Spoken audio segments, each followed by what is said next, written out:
girl. Hello. Hi. Hello. How are you today? Hello everyone, welcome back to the homestead. I hope you're doing well today. This has been such a beautiful fall season here in the Ozarks for us. We've been enjoying some really beautiful weather up until just the last couple days. So we've been working on cleaning up our gardens and getting the beds ready for next spring. So far we got about half of our main crop done, huh? Yeah. You can see here what it looks like before it's cleaned up. And this is what it looks like after. So once we pull out all the old plants and chop them up into the compost, then we've been adding some amendments and just a small layer of compost to the top of the beds. For the amendments this year, we're using C90, which we get from Azure Standard, and some organic kelp granules. In the past, we've also used azomite. That seems to work really well also. And for the beds that are gonna have potatoes grown in them next year, we're using our homemade cow manure compost. That seems to really work well for the regular potatoes. And then we're also gathering lots of leaves, huh? You've been helping with that. Do you like gathering leaves? Yeah. And we've got a bag mower, so we run them through the bag mower, and that helps chop them up a little bit, and we put a layer of that on the top of the beds that we're going to be growing regular potatoes in next year. The leaves really help to keep the soil nice and soft, and that's really good for potatoes. It gives them lots of room to grow big. And this year we did something new. Getting a little windy. This year we did something new with our potatoes. A good friend told us to add comfrey leaf to each hole where we planted the potatoes. Do you remember doing that? Yeah. Yeah, so we would just grab a comfrey leaf for each potato, kind of tear the leaf up and stick it down in the hole before we put the potato in. And we had the best potato harvest ever this year. So I don't know if it was the comfrey or something else, but we're gonna do that again next year.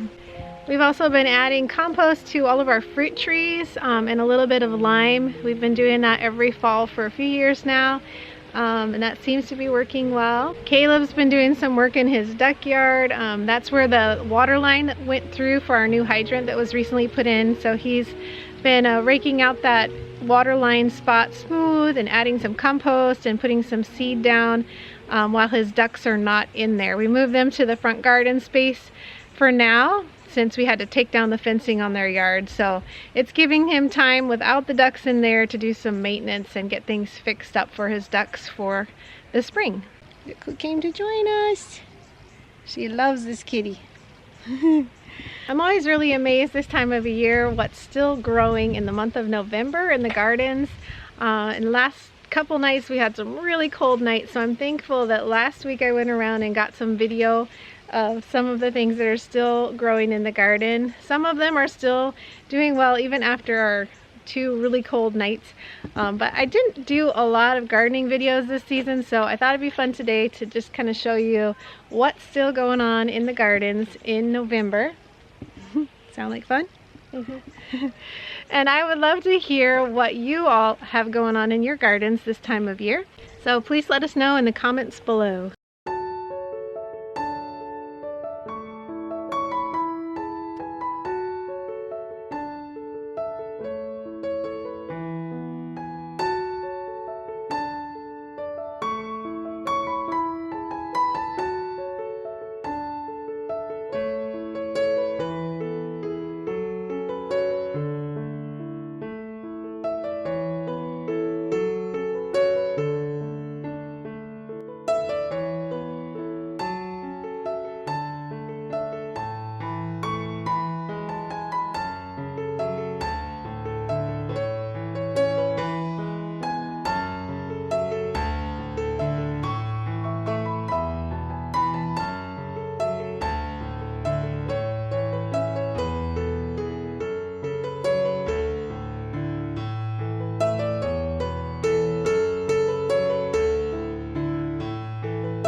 Thanks for joining us on the homestead today. Yes, thank you so much for joining us here on the homestead today and in our gardens. Remember to leave a comment below to let us know what's going on in your garden this time of year, if you have a garden. We have a couple new projects coming up here in the next month or so that we look forward to sharing with you. Thank you as always to our patrons who make these videos possible. Until next time, we pray blessings over you and yours. And whatever you do, Do with your whole heart.